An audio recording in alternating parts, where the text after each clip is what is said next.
Wall Street veteran Bernard Madoff has been arrested and charged with running a $50 billion Ponzi scheme. Congress wants to know what caused the Enron meltdown. Now, while the collective rage currently is focused on WorldCom, Tyco CEO Dennis Kozlowski was convicted of looting hundreds of millions of dollars. This is one of the biggest fraud cases ever. Their president's a crook. Well, I'm not a crook.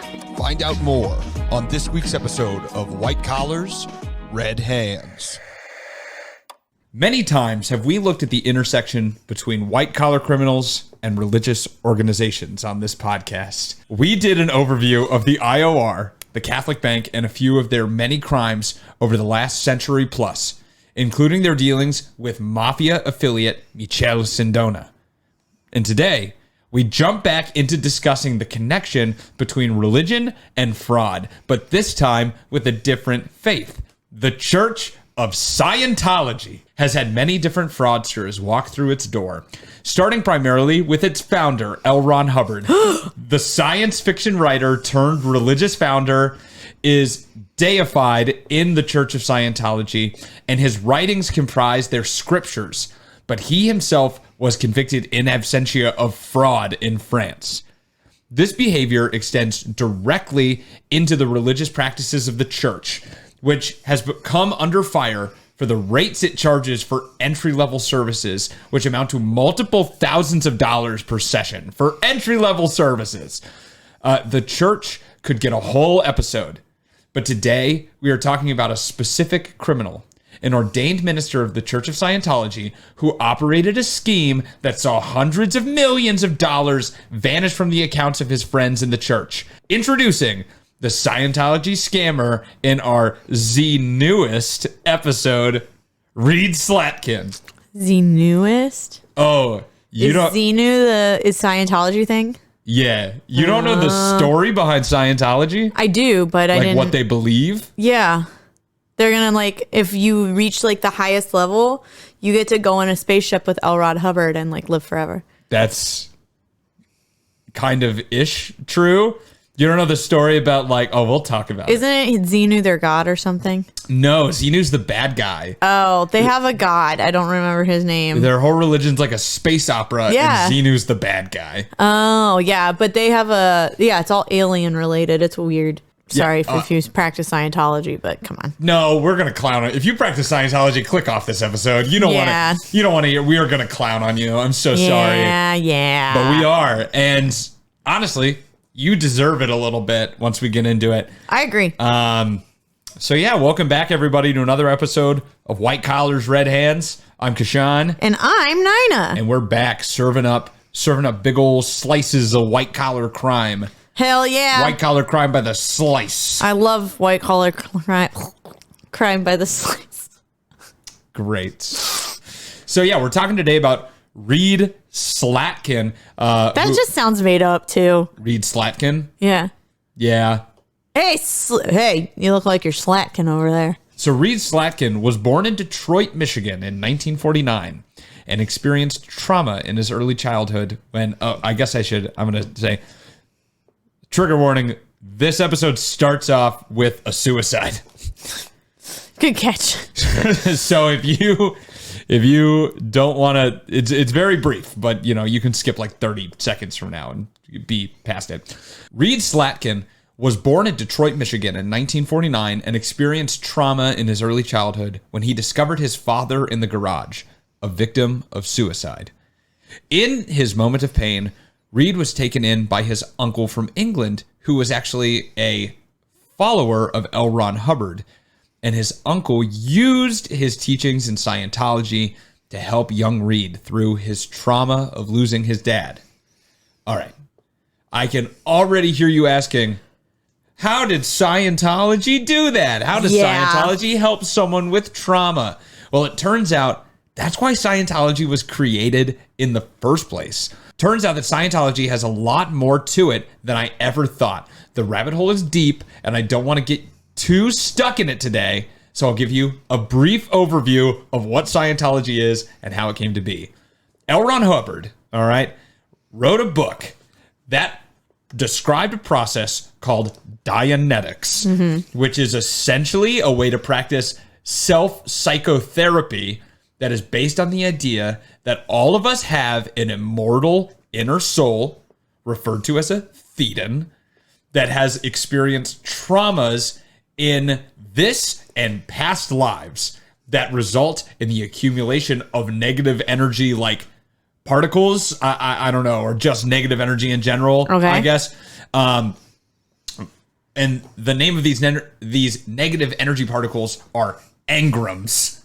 Engrams. So if you're going on made up word counter so far, we have thetans burdened by engrams. So that's two. Exactly. But the engrams manifest themselves in like mental issues. Oh, good grief. So this is why people have like depression, have like struggles in their life, is because your thetans, your like immortal alien soul, is burdened by these engrams. Yeah.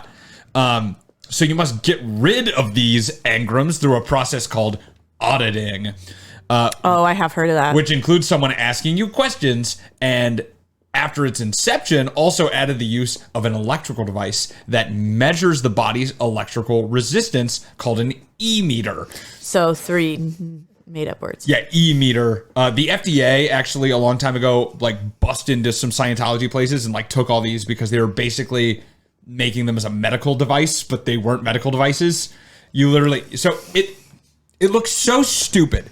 You go into a room and you sit down with like a person that has this little meter that has a needle that moves back and forth, and you hold on to 2 metal cylinders.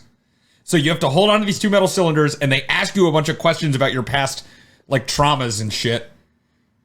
And the whole time you got to hold these things, and they just take notes on how the little needle moves. And that costs $4,000. Is it similar to a polygraph? I guess, yeah. It's kind of like that. Interesting. Except for instead of measuring your spikes in like the electromagnetic fields in your body, it measures the resistance in your body, which I don't, those things are related, but like interesting, slightly different, I think. Mm-hmm.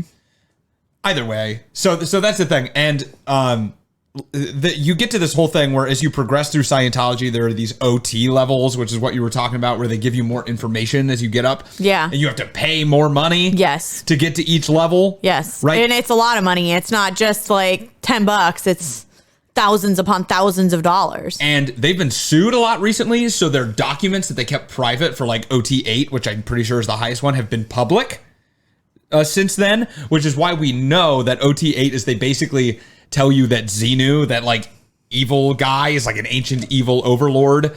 All the Thetans are these immortal beings that he like showed a bunch of lies to and put them in people's bodies. And that's what we are after all the trauma. There was like some big alien war or something. I don't know. I'm not an expert, like I'm saying. Okay. So that's all part of it. But L. Ron Hubbard believed he was onto something with this, with Dianetics. So he took these to the American Medical and Psychiatric Associations and also attempted to publish his works in like prominent psychology journals, like the American Psychology Association, like journal. All of which turned him down because it is crazy pseudoscience. Even for the 1950s, they were like, this is ridiculous. And he's trying to get it in like actual... He was a science fiction writer. What does he know about psychotherapy? He thought basically he was like Freud, and he has a lot of Freudian tendencies in Dianetics. And Freud's also crazy. None of his ideas were right. No. So Reed's uncle introduced him to the auditing process. Reed to the auditing process. Something past topics of this show could learn something from. Participating in the auditing process. Yeah. Dumb joke. Yeah, well, whatever. This is a show about white collar crime, Nina. Some of the jokes are going to be stupid like that, okay? Dumb fucking joke, Sean. And this auditing helped Reed deal with the death of his father, and he decided when he was young to give his life to the church. Reed continued his learning all the way into his college studies at the University of Michigan, where he studied Chinese language and literature. So why was he trying? Was he like trying to translate it into Mandarin? No, or something. From what he like talked about with his family, this was like pressed upon him by his family. What? Yeah. Like his family wanted him to go get a degree and he just liked learning. Oh, okay. I thought like they were pressuring him to get a degree in Chinese literature. He just liked like learning Asian languages. Like I don't know, he's probably a weeb. But like before that was a thing. Yeah. There's nothing new under the sun. But whatever. There's always been weebs. There's nothing new under the sun. There always has been and always will be weebs. Weebs are eternal. So he's studying at the University of Michigan, Chinese language and literature, but he also founded and ran an on-campus club for Scientology for all 4 years. He ran the club. And on the weekends, he would drive to Detroit, back to Detroit from Ann Arbor, to continue his classes with the church. Because basically, you have to take like all these classes with Scientology. Like that's what it is. It's not like they don't have masses. You have to like go to classes. No masses, just classes. Boo. Yeah, it's not like a regular church service. No, it's so they can keep getting money out of you probably. Yeah. Also, weirdly, I found Scientology doesn't mean you don't have to believe in other religions. Like they don't think that so you can be Christian and a Scientologist. What? Yeah. That doesn't even make sense. The two contradict each other. No, it doesn't. But not from the Scientology side. It contradicts it from the Christian side. But doesn't Scientology, like, all this stuff is happening and it, like, doesn't coincide with the Bible? I don't know, man. You're already doing a lot of mental gymnastics if you believe in Scientology. Yeah. So if you were also just like, yeah, but I'm a Buddhist Scientologist, you know? I am a Buddhist-leaning Scientologist. Yeah, you know, religion's a spectrum. All right, and okay. I just have some Buddhist leanings. Religion's not binary, okay? Jesus. During one summer, he even traveled to England to study directly under the founder L. Ron himself and claimed to be a member of a very exclusive Scientologist club called the Sea Org. Oh, they're nuts. Well, you know about Sea Org? Yes, because I watched a documentary. Yeah, they're literally like, they were a commune that lived on boats. Yeah, there's a documentary called Going Clear where they talk a lot about the Sea Orgs. Damn. Well, Hubbard started it to have like just his special little club of Scientologists, and they all hung out on this boat commune with him. So if I remember, it's been about 5 or 6 years since I watched the documentary. If I remember correctly, like the church would send a lot of the Sea Orgs to like work for Tom Cruise and to work for John Travolta and stuff like that. Sounds about right. Yeah. And by the way, Reed Slatkin said that he had like formed a group and was in the Sea Orgs. The church has come out and said that they have no record of him being part of that organization, though. So he might just be lying. It's like the SEALs of Scientology. The Navy SEALs of Scientology. Yep. Scientology, Special Forces here. I'm a Sea Org reporting for duty, sir. Dun, dun, dun, dun, dun, dun, dun, dun. So when returning to Ann Arbor, Reed Slatkin met his wife, a fellow Scientologist, and later they moved to California, and Reed Slatkin started studying his graduate studies in Chinese and Japanese literature while attending a mission at a local church, which was a large reason he selected the school he went to anyway, which was UC Berkeley. So he started graduate studies at UC Berkeley. He stayed there for 3 years before deciding he wanted to pursue Scientology full-time. He basically was like, I realized that I had my own money and I didn't have to do what my family wanted me to anymore, which was get a graduate degree in Chinese and Japanese literature, which, yeah, you weren't going to have a job anyway, bro, so that's fine. No, I feel like they're both equally unprofitable.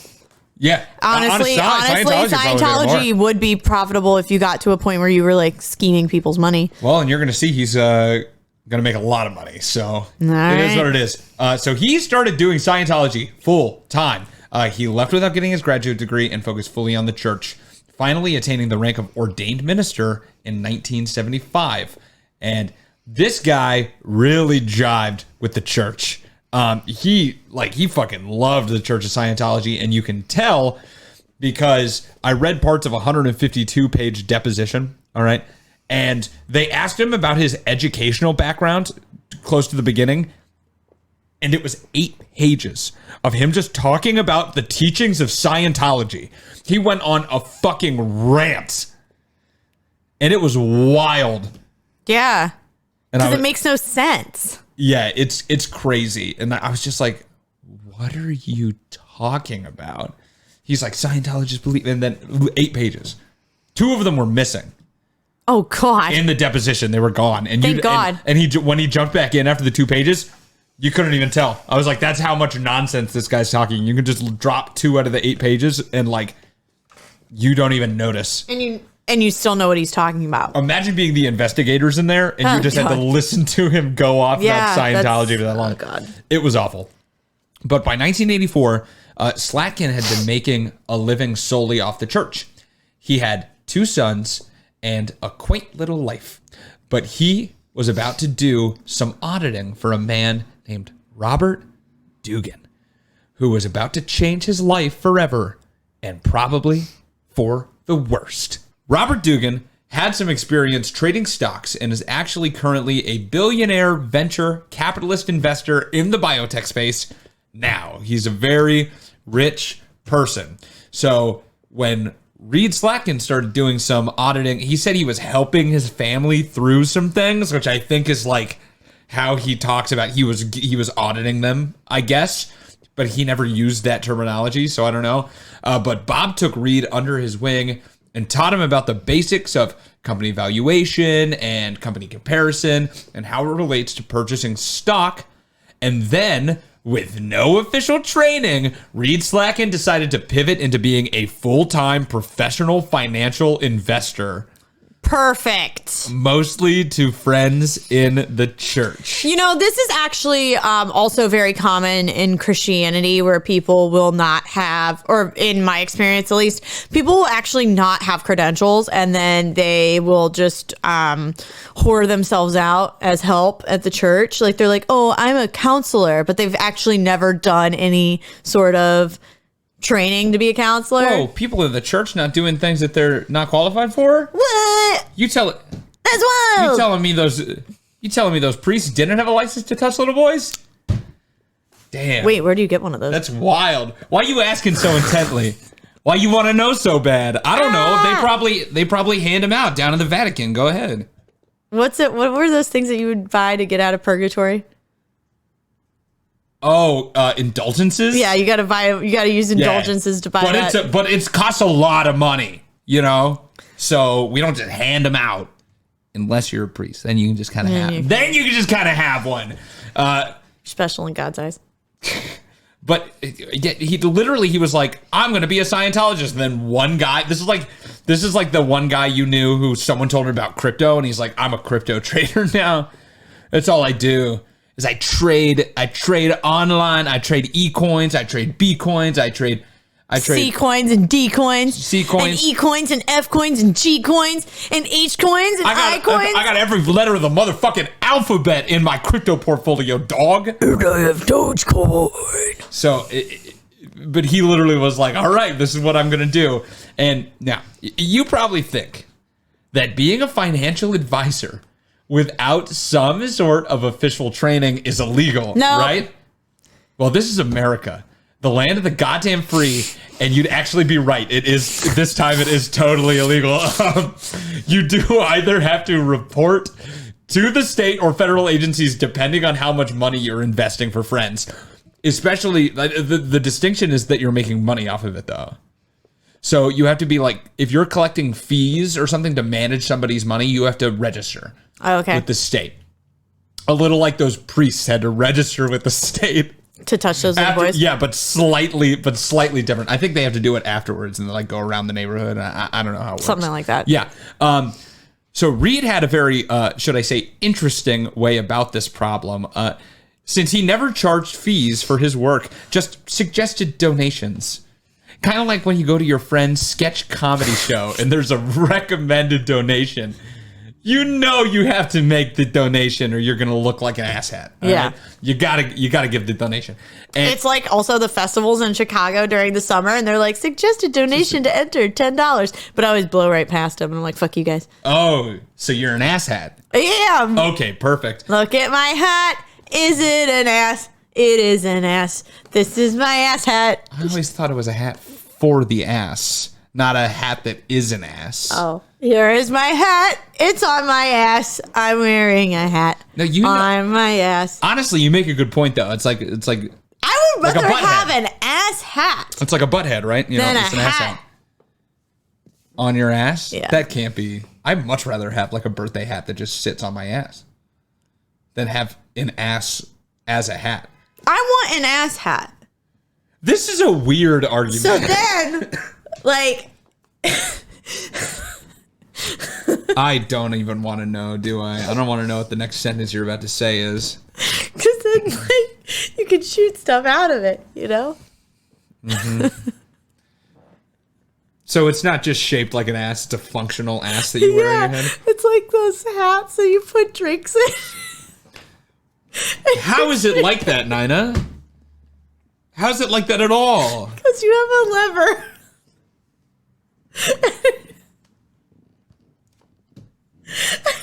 Why do you think this is so funny?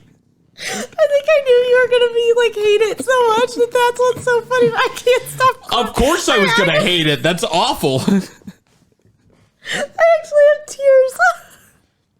If you're still here, you gotta like this a little bit, right? Because this happens every other episode at this point. I do. I laugh until I cry on this more than anything else. Hey, that's got to be good for something. I don't know. I just put this little joke in here, and now we're on this. We had to argue over what an asshat is. This is wild.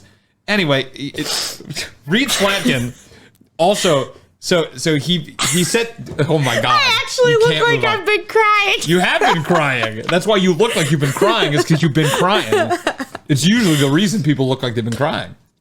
Happy tears. Don't worry about me. Don't worry about me. I'll cheer up. I'll cheer up. I'll buck up. Just gotta put on my ass hat first. Oh my God. Okay. I can compose myself. Reed Slatkin also, he'd send out this letter to everyone who was like a new client and be like, and then you had to fill in your name, acknowledge that I will do this for you as a friend. Like, and he made him sign it basically like, I'm managing your money as a friend. So he was like, you don't have to pay me a fee, but just like give gifts. And that's even what he told like the investigators. He's like, no. I wasn't working for fees. I just told him to give gifts to like me or to the church based on, and he's like, and they were like, so you never asked anybody? He's like, no, I just said give gifts. He's like, why did some of them like refer to it as fees when they were talking to you about it then? He's like, that was their word, not mine. God. It was awful. He's so dumb.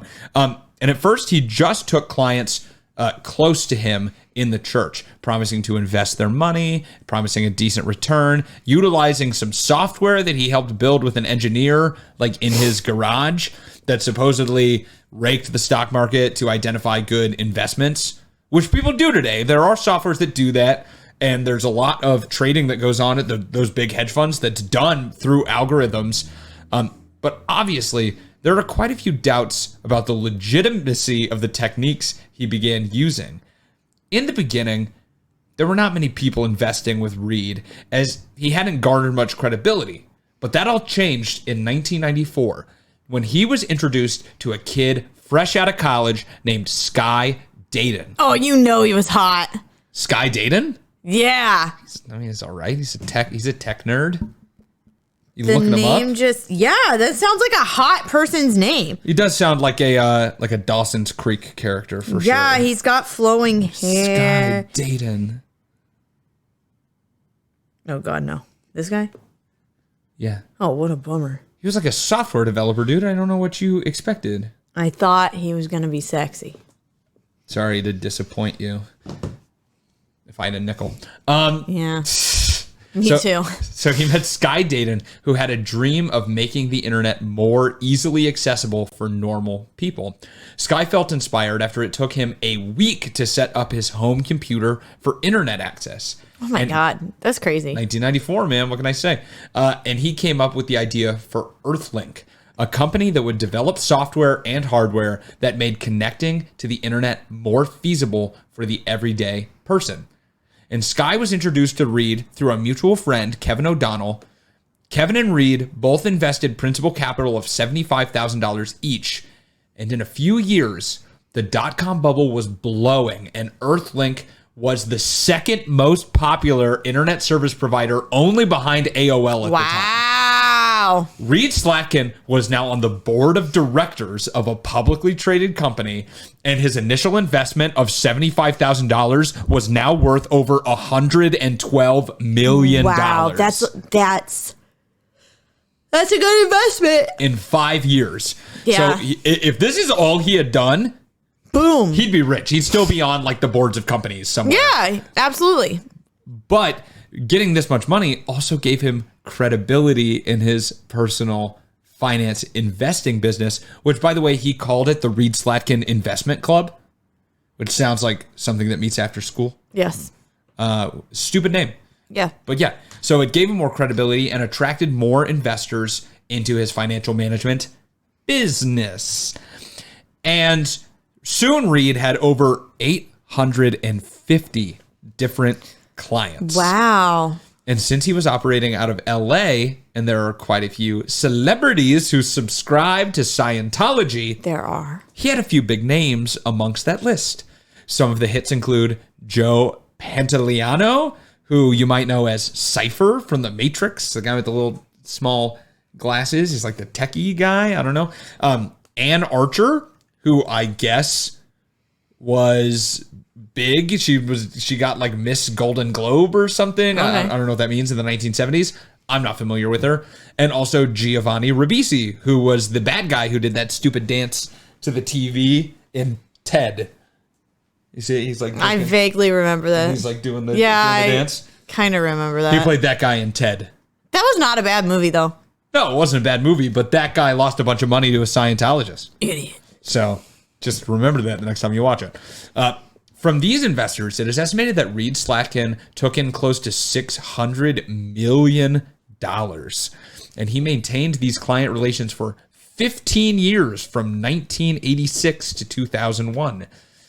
But it was at the height of the dot-com bubble that people started wanting to pull out their investments at their zenith. Well, I mean, that makes sense. Usually you want to pull out when you're at the height. Zenith? At the zenith, you know. Yeah, the climax, just if so, you will. Yeah, just so nothing bad happens. Yeah, of course. Yeah. Yeah, you just, you pull out. You don't want any repercussions. Yeah, you don't want to like not pull out at the climax and then 18 years down the line, now you're left with a bad investment. Bad investment. Absolutely bad investment. My father once said that children were the worst investment he ever made. So it's the worst investment most people make. No, I mean, I'm not going to lie. I have not returned a profit. So no, yeah, the ROI on children is so bad, staggeringly low. So bad. So don't do it. But yeah, so he was investing in tech stocks, and in 2000, 2001, this is when those tech stocks were at their highest. So people were seeing a really high profit. They all wanted their money out, kind of all at the same time. And a few of the first investors, 75 out of 800, made quite a good profit from Reed Slatkin. But now a majority wanted to take their money out to begin retirement or invest in whatever was popular in 2000. Furbies or some bullshit. I don't know. There's a Furby craze. Don't fucking talk about Furbies that way. Why? You got a thing for Furby? You go like pan into Nina's room. She's got like fucking 700 Furbies on the walls. Well, yeah. She turns them all on and they speak to each other like. Yeah, they have to keep my troll dolls company. Oh my god! You just have like a 90s like middle schooler's room. You got like a poster of JT when he still had the ramen noodle hair. Yes. Up. It's got a heart around it. What do you think I look at every night? That. I don't know. A picture of your dad who never came home. I have a loving father. I'm about to say jokes on you. I'm the one without the dad. Yeah, I was like, you're the one to talk. I'm the one without the dad. I have a father. Which you wouldn't expect, but somehow I'm the one that doesn't have a father here. Imagine what you would have been like if you had a father. Be like this. Probably more toxically masculine. That's true. Yeah. Mr. Singing in the Rain. Hey. Yeah, no, you're probably right. So this culminated, all of these people taking their money out, this culminated in one investor outside of the church that had sent Reed Slatkin $15 million and decided to pull out of the investment only weeks later. Premature pullout. I think we've all been. Oh, yeah. We've all that been. happens. Reed Slatkin, in turn, gave him the runaround, prompting the investor to sue Slatkin for the money. And you can probably guess by now, but Slatkin didn't have the money to give back to any of the investors because the entire enterprise was run as one big Ponzi scheme. Fuck. He wasn't investing the money. He was using the money from new investors to pay off old investors, and he did it for 15 years. What wasn't funneled to early investors was used by Slatkin to buy luxury items, luxury cars, personal aircraft, and a lot of property. And Slatkin, by his own admission, did not hold another job during those 15 years that the scheme was running. So he lived off of these people for 15 years. And during this time, Slatkin provided false documents to investors that showed their money growing, and he actually inflated the numbers to show a $700 million profit that didn't exist across his 850 investor portfolios. So most of his time is just spent faking documents. Can you imagine going to work?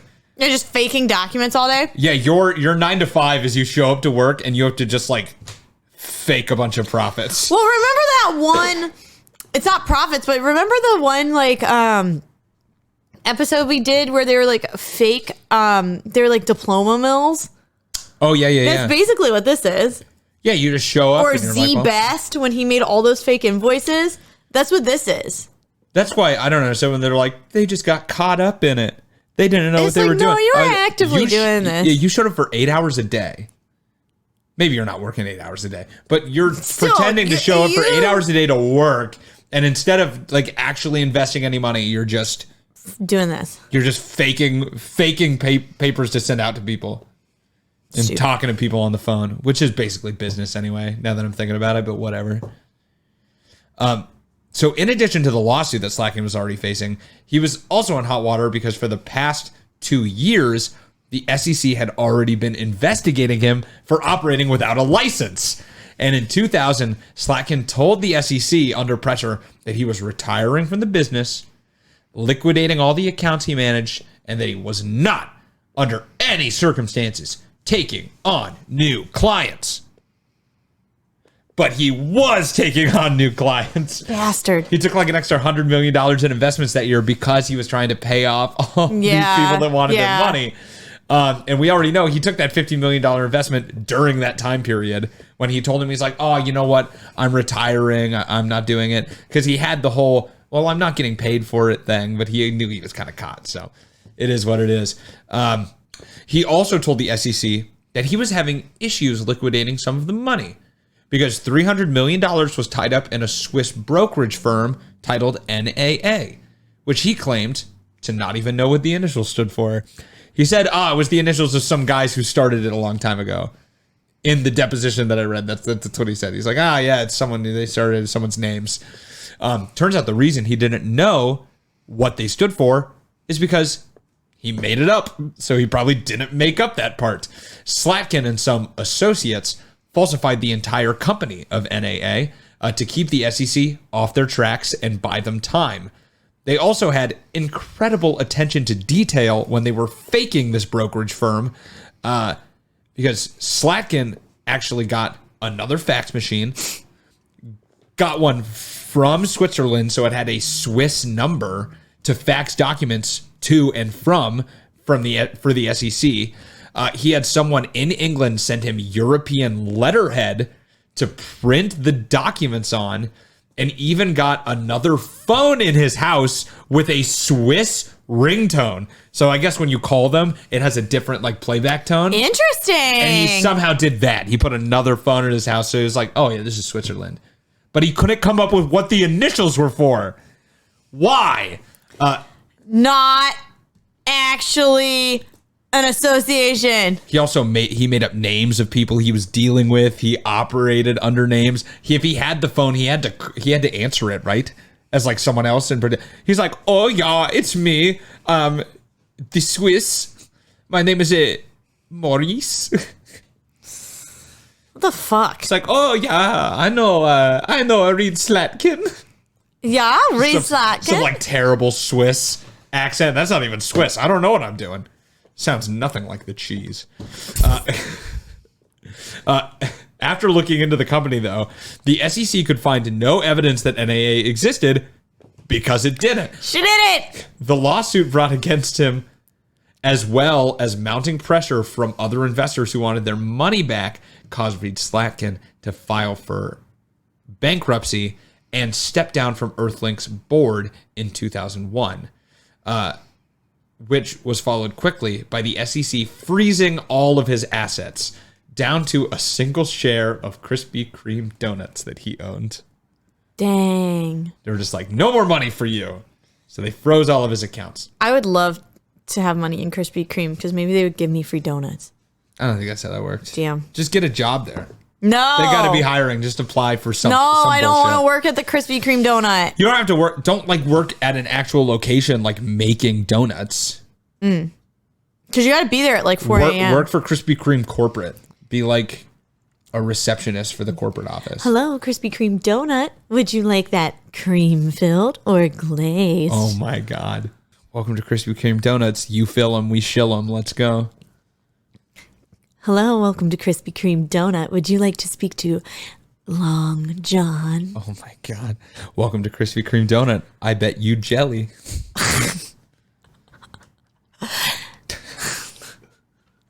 I'm out of donut puns. Welcome to Not good ones. Welcome to Krispy Kreme Donut. You want to have a baby in Massachusetts? Because I'll give you a Boston cream pie. Oh, Kishon. That's awful. It's so gross. This is what we've been talking too much when I make jokes like that. I know. I know. You've been around me way too long. So eventually, Reed Slatkin decided to plead guilty to counts of mail fraud, wire fraud, money laundering, and obstruction of justice. The four tenets of white collar crime, as his scheme crumbled around him. In sentencing trials, Reed's lawyer team took the angle that he continued the scheme because he was pressured by the Church of Scientology. You know what? Normally I'd blame the church, but this time I don't think it's their fault. They said that he feared what would happen to him if he stopped bringing in the money because if he stopped bringing the money because a lot of the people were giving money back to Scientology and a lot of donation, and he made a lot of donations to Scientology as well because he's rich. So he said that he was under pressure because he didn't want it to end. Of course, it didn't help his case that he had actually mentioned to someone who then testified in court that he had told them when he, like one of the people who helped him fake NAA, he was like, what happens if you get like what if you get caught? And he said, I'll just blame it on the church. Idiot. So that person testified in court and was like, so it didn't look good for him. And in 2003, Slatkin was sentenced to 14 years in prison. Oh, and more than that, he was exiled from the very church that he had devoted his life to. He got kicked out of the Church of Scientology. You know, people don't get exiled that often anymore. You really don't hear about people getting exiled. They still have what's his face? The guy from that 70s show who like sexually assaulted those women, and like Scientology's like on his side and helped him cover it up. Yeah, but he wasn't a fraudster. Yeah, just but a rapist. Don't worry, he didn't steal money. He was just a rapist. Yeah. That's where the Church of Scientology. That's where I draw the line. Exactly. Slatkin, however, was released from prison at the minimum sentence of 10.5 years, or the minimum time he had to serve of 10.5 years, but only spent 2 years free before passing away due to a heart attack in 2016 at the age of 66. Dang. Although the Church of Scientology denies all involvement with the scheme, they did settle out of court to pay back $3.5 million to those who were affected by it. Some of the investors who profited were also sued and agreed to pay back at least part of their profits that came at the expense of others. Wow. Reed Slatkin really took the Scientologists' idea of taking money to a whole new OT level. How someone who had absolutely no training had the confidence to create an investment club is absolutely beyond me. Even more unbelievable is how he got 800 other people to think that he could invest money in a way that would bring them more profit than the market returns on average. Of course, most of his victims belonged to the Church of Scientology. So what more could you expect from a group of people that seriously believe that an ancient alien overlord named Xenu forced all of our alien souls to be tortured and experience awful traumas that still haunt us to this day, and that we need to clear ourselves of these traumas by giving a science fiction writer multiple thousands of dollars to talk to us in a room? Honestly, this is one of the only times I'll say this. It was kind of your fault, the people who fell for this, especially the Scientologists. And it will probably happen again because you seem to have learned nothing and you're almost as bad as the Mormons. Wow. I'm calling them out too. Wow. Also, sorry if you're a Mormon listening to this show, but you believe that Joseph Smith read the Book of Mormon out of a hat. It's just... No, he found the gold plates in his backyard. You don't know the story? He then had to read that so no one could see the golden plates. Yeah. That was the thing. But he couldn't write them down either. Right. So what he did is he put them into a hat. Oh, I don't know this part. This is canon. Look it up. It's in the book. He put them into a hat, and he had a friend write down the Book of Mormon as he dictated it while looking into the hat. I didn't know that part. Word by word. And then when his friend who was writing it down took the pages home, his wife was like, that's stupid. This guy seems like a liar. I'm going to take a couple of the pages out, go back and say you lost them. And then if he writes it down word for word, we'll know that he's telling the truth. So he brought it home and Joseph Smith got really fucking upset and left and then came back and he said, okay, so I can do it, but God is going to punish us by changing it around a little bit. The Book of Mormon.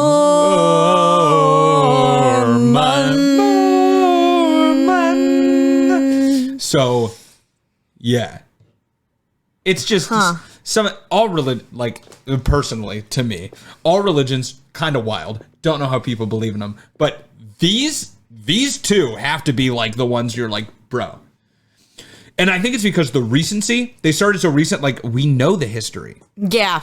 Yeah. We know Joseph Smith was arrested for grave robbing because America was a country when he did it. Yeah. You know, it's like we know, like there's documentation. L. Ron Hubbard, we know all this happened. History existed. Science existed at this time. Yeah. So it's just much harder to believe. Yeah. Because the recency. So, yeah, sorry to clown on you, but also I'm not super sorry. So, all right. That's what it is. So that's it for today. on that note on religion. Thank you so much for listening to today's episode. If you liked what you heard, you want to support us more, there's ways to do that. You can do that for free by leaving us a review. You can write a review on Apple Podcasts, or you can leave us a rating on Apple Podcasts or on Spotify.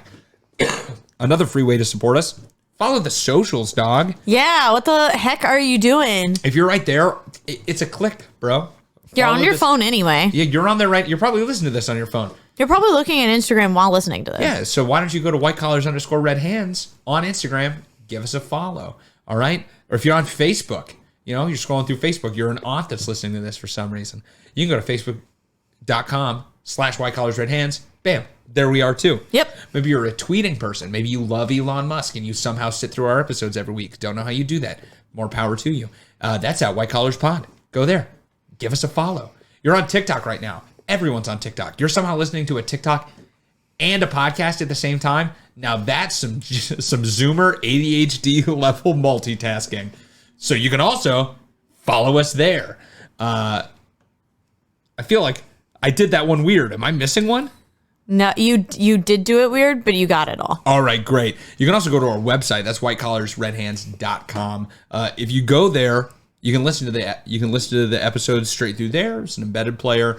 You can also find all the ways to listen. You can drop us a line to communicate with us, suggest an episode, tell us that you love us, send feet pics, whatever you want to do. It's all open for you there. But there's also a tab there that says check out our merch. So if you wanted to buy some merch, rep some White Collars, Red Hands gear, and support us a little bit that way financially, hey, help. We're fine with that. Go ahead. You can also support us really easily, recommending us to a friend. People always need podcasts to listen to. We always put out podcasts. Always. What a coincidence. Let's get together. That is a coinky dink. Let's hang out in your ears. We can do that. I'm open. You're open. We're available. Let's do this. Okay. I think that's it. So thank you guys for listening. It's the day after my birthday. And Happy birthday! There's a surprise planned for me tonight. I'm not a part of it. I'll tell you what it is. Nina wasn't invited. I wasn't, but I brought him a Twix bar. Yeah, she brought me a Twix. 2 left Twixes, my favorite. I love the left ones. Good. I knew that about you. So thank you guys for listening. We'll see you next week on another episode of White Collars, Red Hands.